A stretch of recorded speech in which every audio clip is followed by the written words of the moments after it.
We begin tonight with a special report. We have newly analyzed satellite imagery that confirms a major, and I mean major, story developing in the Middle East.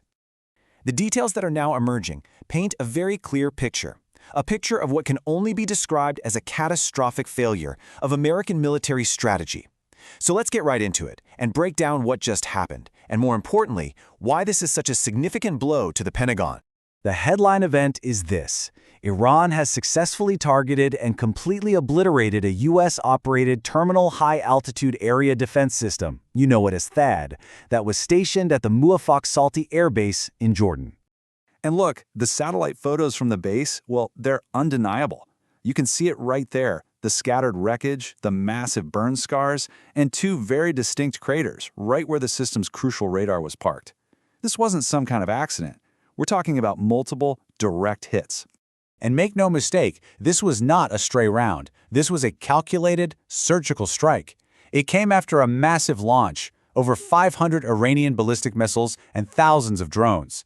All of it designed with one single goal: to overwhelm and to blind the American air defense network in the region.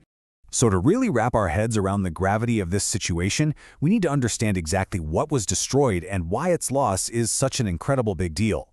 The target was the AN/TPY-2 radar. You have to think of this as the beating heart of the entire THAAD system. It's the advanced sensor, the eyes, that detects and tracks incoming ballistic missiles, painting the picture that the interceptors need to take them down.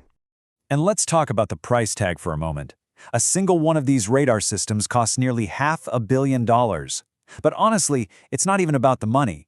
There are only a handful of these things on the entire planet. Losing one isn't like losing a tank. No, it's like losing the queen on a chessboard. It's a truly irreplaceable piece of technology. And its capabilities are what made it so incredibly valuable. You see the specs on the screen, but what do they actually mean? Well, operating in the X-band gives it this super high-resolution picture, which lets it tell the difference between a real warhead and a cheap decoy designed to fool it. And that gallium nitride upgrade, it essentially doubled its range, letting it see twice as far. It was even built to track the next generation of hypersonic missiles. This wasn't just some piece of hardware protecting one base. It was the absolute linchpin of the entire regional defense network. And now, the loss of this one single piece of equipment is creating a massive, massive ripple effect across the entire region. For starters, the loss of this forward-deployed radar means Israel's early warning system is now severely compromised. The reaction time its air defenses have for an incoming Iranian missile has just been slashed from a manageable window to a frantic last-second scramble. You know, there's a core principle in air defense, and it's simple.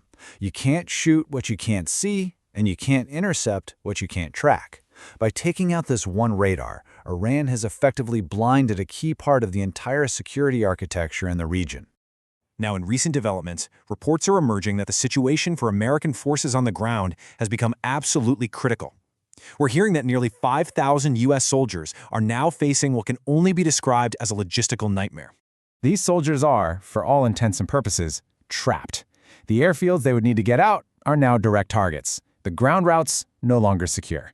What was supposed to be a show of force has suddenly become a garrison of 5,000 soldiers, isolated in the desert with no clear or easy way out. This event also puts the host nation, Jordan, in an unbelievably difficult and dangerous position. You see, the Jordanian government has been playing a very risky double game. Publicly, they were all about neutrality, saying their airspace would not be used for any attacks on Iran. But privately, satellite imagery from just weeks ago shows they were hosting the largest concentration of U.S. combat power in their history. We're talking F-35s, refueling tankers, the whole shebang. And in the cold, hard calculus of this conflict, by hosting these assets, Jordan made itself a legitimate military target. The monarchy is now sitting on the front line of a war it helped facilitate, choosing to prioritize its own survival by collaborating with foreign powers. It's a decision that has put the entire nation's sovereignty at risk. So what's the biggest takeaway from all this? It's really quite simple. Iran has just proven that America's very expensive, very high-tech military shield has holes in it. They successfully targeted and destroyed one of the most advanced defense systems in the entire U.S. arsenal. And in doing so, they have exposed a critical vulnerability for the entire world to see. This is nothing short of a major strategic setback for the United States military. Its most advanced assets have been shown to be vulnerable. Its soldiers are in a precarious position, and the whole world is watching. The urgent question tonight for Washington and for its allies is, what happens next?